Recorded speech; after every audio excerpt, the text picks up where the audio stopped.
যে রোগগুলো নিয়ে আজকে আলোচনা করব বিশেষ করে ডায়াবেটিস, উচ্চ রক্তচাপ, ফ্যাটি লিভার ইত্যাদি। তো এই রোগগুলো জাস্ট আল্লাহ যেভাবে আমাদের চলতে বলেছেন সেভাবে চলি না বলে এই রোগগুলো আমাদের হয়।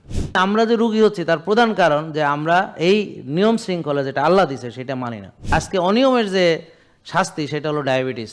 আমরা ভালোটা ছেড়ে খারাপটা ধরছি কিনা? তাহলে রোগী হবো না কেন? কি আশ্চর্য কথা। রোগ হওয়ার প্রধান কারণ হলো বেশি খাওয়া, বারবার খাওয়া। রোগ হওয়ার আরেকটি কারণ হলো আমাদের যে রোগগুলো হচ্ছে যে ব্যায়াম বা কায়িক শ্রম না করা। আসসালামু আলাইকুম, সবাই কেমন আছেন? আলহামদুলিল্লাহ, আলহামদুলিল্লাহ। আল্লাহর দরবারে আমরা লাখো কোটি শুকরিয়া আদায় করি, যিনি আমাদেরকে সৃষ্টি করেছেন এবং পৃথিবীতে পাঠিয়েছেন এবং আমাদের সবাইকে তার কাছেই ফিরে যেতে হবে। তো আমরা পৃথিবীতে এসেছি এবং এই পৃথিবী ছেড়ে আমরা সবাই চলে যাব। তো এখন পৃথিবীতে আল্লাহ যে একটা উদ্দেশ্য চিন্তা করে আমাদেরকে পৃথিবীতে পাঠিয়েছেন বা আমাদেরকে যে দায়িত্ব দিয়েছেন, তা আশা করা যায় আমরা সবাই সেই দায়িত্ব পালন করব এবং আমরা এটা একটা পরীক্ষা এবং এই পরীক্ষায় আমরা আশা করা যায় সফল হব। তো সুস্থতা অর্থাৎ এই যে আজকের যে আলোচনার বিষয় যে স্বাস্থ্য জ্ঞান, সুস্থতা, তো আমাদের এই সুস্থ থাকার জন্যে আমি এই যে রোগগুলো নিয়ে আজকে আলোচনা করব বিশেষ করে ডায়াবেটিস, উচ্চ রক্তচাপ, ফ্যাটি লিভার ইত্যাদি। তো এই রোগগুলো মূলত আমি দীর্ঘদিনের আমার যে গবেষণা এবং আমার যে পড়াশোনা এবং আমি লাখ লাখ রোগী নিয়ে যে কাজ করতেছি, তো আমার কাছে যেটা মনে হয় আর কি, যেটা আমি বুঝি সেটা হলো আমার জ্ঞানে যেটা ধরে সেটা হচ্ছে জাস্ট আল্লাহ যেভাবে আমাদের চলতে বলেছেন সেভাবে চলি না বলে এই রোগগুলো আমাদের হয়। বুঝলেন? তো যেই খাবার আল্লাহ খেতে বলেছেন সেটা আমরা খাই না অথবা পাই না, বা যাই হোক কথা হলো খাই না, এই আর কি। বুঝছেন? পাই না বা যাই হোক খাই না, এই। তারপরে যখন ঘুমাইতে বলছেন ঘুমাই না, যখন উঠতে বলছেন উঠি না, যেভাবে চলতে বলছেন চলি না, যতটুকু খাইতে বলছেন খাই না। চিন্তা ভাবনারও কিন্তু ইসলাম কিন্তু আপনার চিন্তা ভাবনাটাকে স্বাধীন করেনি। আমাদের এখানে ইউটিউব এবং ফেসবুকে লাইভ হচ্ছে এবং প্রচুর লোক অলরেডি জয়েন করেছে, ফেসবুক থেকে প্রচুর জয়েন করেছে। এবং যারা ফেসবুক থেকে দেখছেন তাদেরকে অনুরোধ করবো, আপনারা success meet with doctor Jahangir কবিরের দ্বিতীয় পর্ব কিন্তু প্রচারিত হয়েছে। আমরা যে রোগী হচ্ছি তার প্রধান কারণ যে আমরা এই নিয়ম শৃঙ্খলা যেটা আল্লাহ দিছে সেটা মানি না। আমি সুস্থ হওয়ার জন্য ডাক্তারের চেম্বারে যে বসে থাকি, কিন্তু ফজরের নামাজ মসজিদে যে জামাতে পড়ি না। দেখেন অবস্থা। তাহলে আমাদের যে রোগগুলো, এই আজকে যে রোগগুলো নিয়ে আমাদের আলোচনা, ডায়াবেটিস, উচ্চ রক্তচাপ, ফ্যাটি লিভার, মেয়েদের পিসিওএস, পিসিওডি, পুরুষদের ইরেকটাইল ডিসফাংশন, এরকম 60-70 ধরনের রোগ, থাইরয়েড আছে এর ভিতরে, আইবিএস আছে, অ্যালার্জি আছে, হ্যাঁ অনেক কিছু আছে। তো এখন এই যে রোগগুলা, এগুলো কিসের রোগ বলেন? ডিসিপ্লিন ডিজিজ বলেন। কি সবাই বলেন? ডিসিপ্লিন মানে কি? শৃঙ্খলা। বিশৃঙ্খল জীবনযাপন, এটা রুট কজের ভিতরে একটা হলো কি? বিশৃঙ্খল। বলেন না কেন? বিশৃঙ্খল, উচ্ছৃঙ্খল বা বিশৃঙ্খল, বলেন জোরে বলেন। বিশৃঙ্খল জীবনযাপন। তাহলে শৃঙ্খলা ফিরে আসে 5 ওয়াক্ত নামাজ মসজিদে গিয়ে জামাতে পড়লে। নিয়মানুবর্তিতা, বলেন সময়ানুবর্তিতা। নিয়মানুবর্তিতা এবং সময়ানুবর্তিতা, এটা কি করে সম্ভব? উইদাউট সালাহ। তো আল্লাহ তাআলা নামাজ দিছে কি? আপনি নামাজ পড়ি আল্লাহর কি হবে? ওনার কি কোনো কিছুর অভাব আছে নাকি? হ্যাঁ? তা হে জিনো মানব, আল্লাহ বলছে তোমরা যদি সবাই মিলে, সবাই যারা পৃথিবীতে এসে চলে গেছে, যারা এখন আছে এবং সামনে যারা আসবে, সবাই যদি একত্রিত হয় এবং আল্লাহর কাছে যার যা খুশি চায়, যা খুশি, যে আমি 1000 কোটি পৃথিবী আমারে দাও, দিল, তো আল্লাহর ওখান থেকে ওই 1 চুলো কমবে না। বুঝেন না কথা? কমবে? তো তাইলে আপনার নামাজ দিয়ে উনি কি খাটা খাবে? আপনার কল্যাণ বলে তিনি এটা দিয়েছেন যে তুমি ডিসিপ্লিনে চলবা, পৃথিবীতে যাচ্ছ, তোমাকে পাঠাইছি, এখন তোমাকে ভোরে উঠলে ভালো। দেখো সূর্য ওঠে, তুমি সূর্য ওঠার আগে উঠবা, তারপরে সূর্য অস্ত যাবে, এসার পরে তুমি ঘুমায় পড়বা, তারপর উঠে তাহাজ্জুদে আমাকে ডাকবা। তুমি এইগুলো হচ্ছে তোমার কাজ। আর তুমি কল্যাণ ছড়াবা, মানুষের উপকারে লাগবা, সমাজে কল্যাণ ছড়াবা, রাষ্ট্রের মধ্যে কল্যাণ ছড়াবা, সবার সাহায্য সহযোগিতা করবা নিঃস্বার্থভাবে। আর তুমি যা করবা আমি তো দেখতেছি, তোমার পুরস্কার দেবো আমি। তুমি মানুষের কাছে এটা আমি মনে করেন যে এই যে ধরেন সাধারণত আমি কি পাবো এটা সবাই চিন্তা করে আগে, আমি কি পাবো, আমার স্বার্থ কি, এইটা কাজ করলে আমার কি স্বার্থ, বলেন। সবাই নিজের স্বার্থ চিন্তা করে আগে। এই স্বার্থপর চিন্তা হলো ইবলিসীয় চিন্তা। আর যখন সে কোনো স্বার্থ নাই তারপর একটা কাজ করে, সেটা হলো মানবিক চিন্তা, মনুষ্যত্ব, মানবিক গুণাবলী। দেখেন বোঝেন কিনা?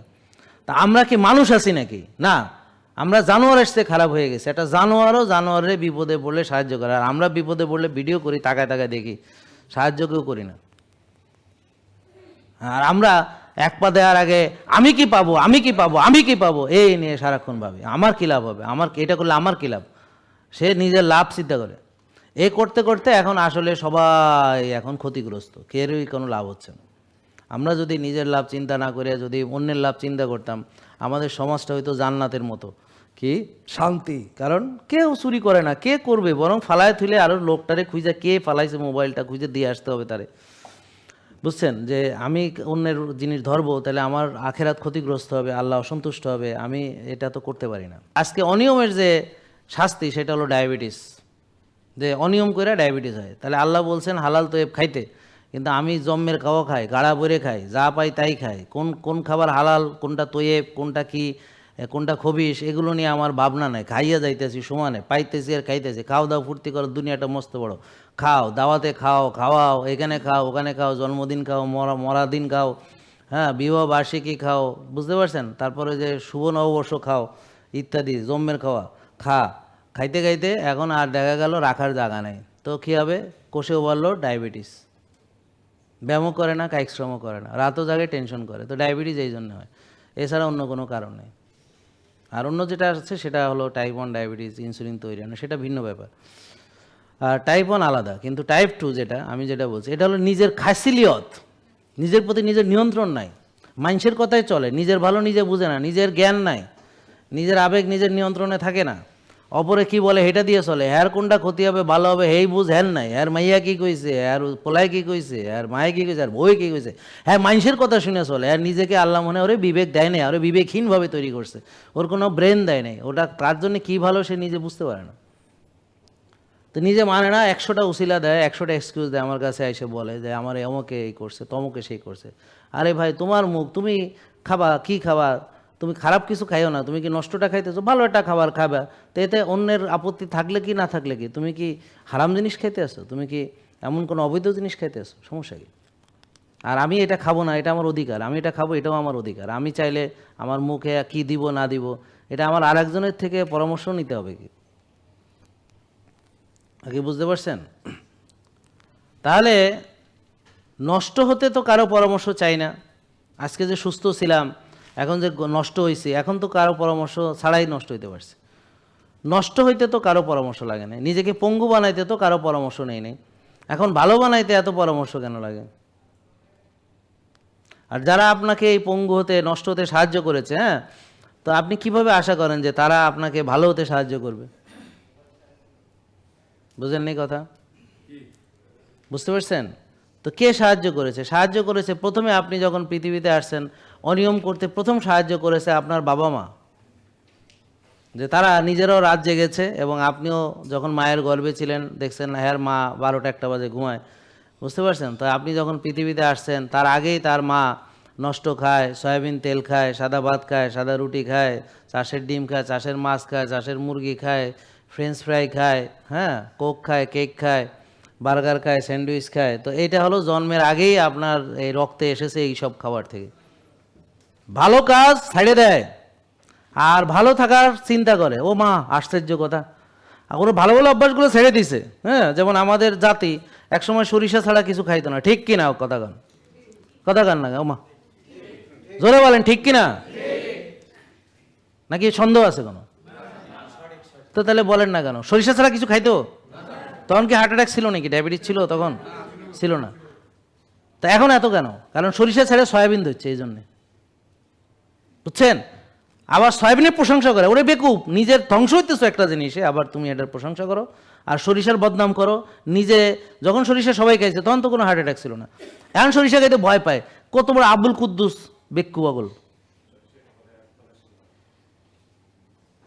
মানে যে যা কয় তাই বিশ্বাস করে, কিন্তু এটা ভাবে না যে আরে গ্রাম বাংলা আবহমান এত বছর ধরে তারা খাইছে, কারো কিচ্ছু হয় নাই, আর এখন আমি খাইয়ে আমার সমস্যা হয়ে যাবে। আর এখন সয়াবিন তেলকে সবার ঘরে ঘরে ডায়াবেটিস, সবাই অসুস্থ, এখন হেটা খেয়ে আমি ভালো থাকবো? মানে মানে কীরকম মানে নিরেট তাদের মানে জ্ঞান বুদ্ধিহীন মানে তাদের চিন্তা ভাবনা এবং আচার আচরণ আর কথাবার্তা, আপনি অবাক হয়ে যাবেন। মানে যেটাতে তার ক্ষতি হয় সেটা আঁকড়ে ধরার জন্য সে কত রকম যুক্তি তর্ক দাঁড়া করায়, আর যেটা তার ভালো হবে সেটা না খাওয়ার জন্য সে কত রকম মানে বিজ্ঞান খপচাইতে আছে। আপনি চিন্তা করে দেখেন। তাহলে আমাদের ছিল ছোটোবেলায় খেলাধুলার অভ্যাস, তো ছেড়ে দিয়ে এখন আমার অলসতা বিলাসিতার অভ্যাস।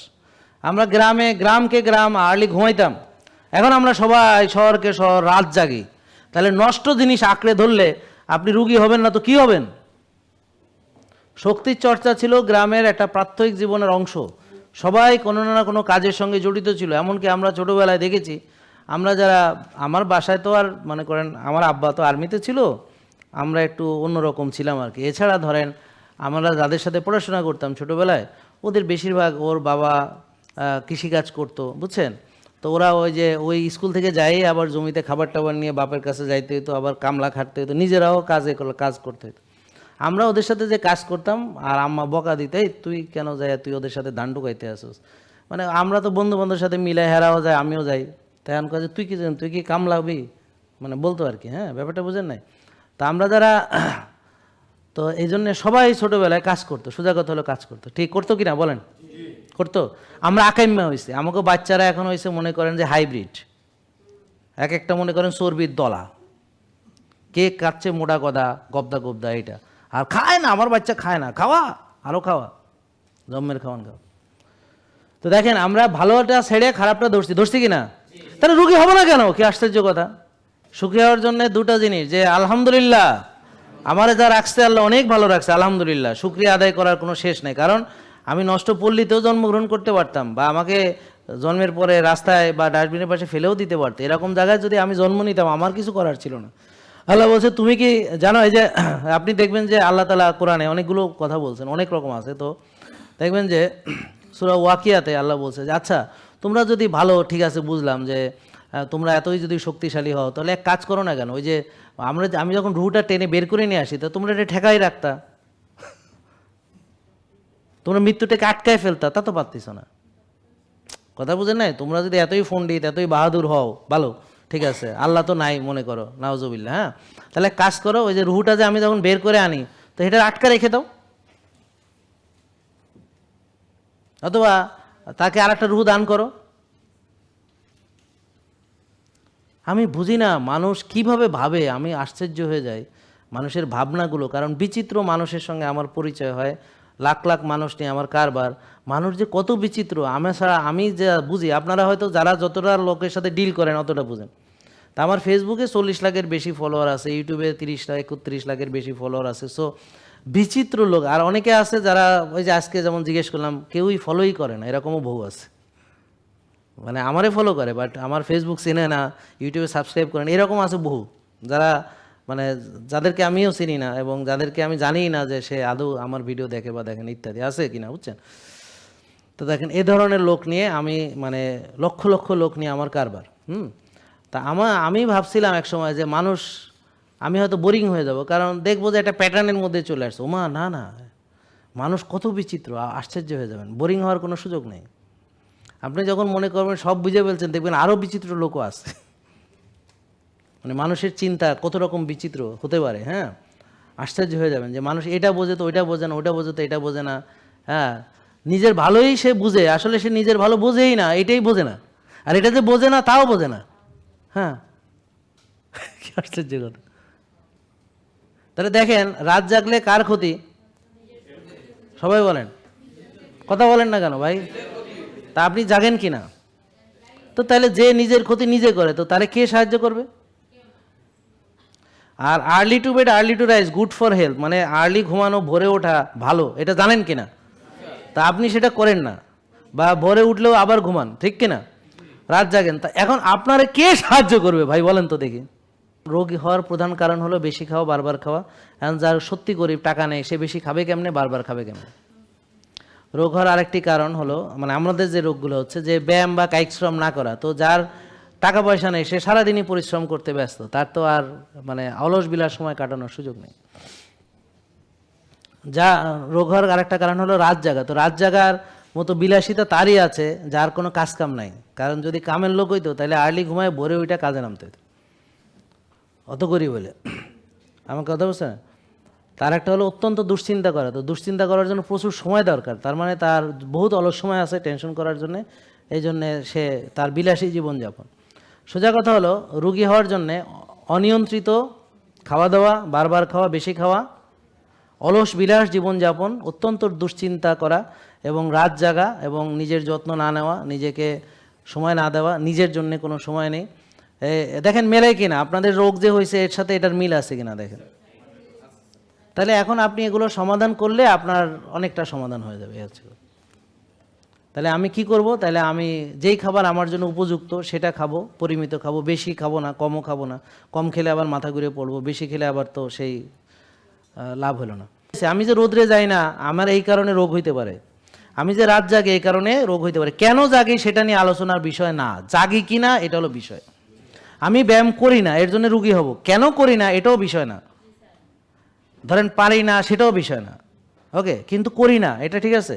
তারপরে সয়াবিন তেল খাই কিনা, সাদা ভাত খাই কিনা, সাদা রুটি খাই কিনা, তারপরে চাষের সবজি খাই কিনা, চাষের মাছ খাই কিনা, চাষের মুরগি খাই কিনা, চাষের ডিম খাই কিনা, চাষের গরু খাই না, চাষের গরু খাসি যা খাই কিনা, বুঝতে পারছেন? হ্যাঁ না, রাত জাগি কিনা, হ্যাঁ বুঝতে পারছেন, রোদে যাই না, ঘাসে হাঁটি না, ব্যায়াম করি না, কায়িক শ্রম করি না, টেনশন করি। তাহলে এগুলো যদি কারো থাকে, এগুলো পরিবর্তন না করে তার সাথে আলোচনা করা অর্থহীন। দেখেন বুঝতে পারছেন? কারণ কি, ওর যে সমস্যা তার সঙ্গে সম্পর্কিত এগুলা, তো এটা আপনাকে আগে বুঝতে হবে, তারপর আমরা ডিসকাশন করব, তাই না? জেকে লাইফস্টাইল, ওষুধ মুক্ত সুস্থ জীবন।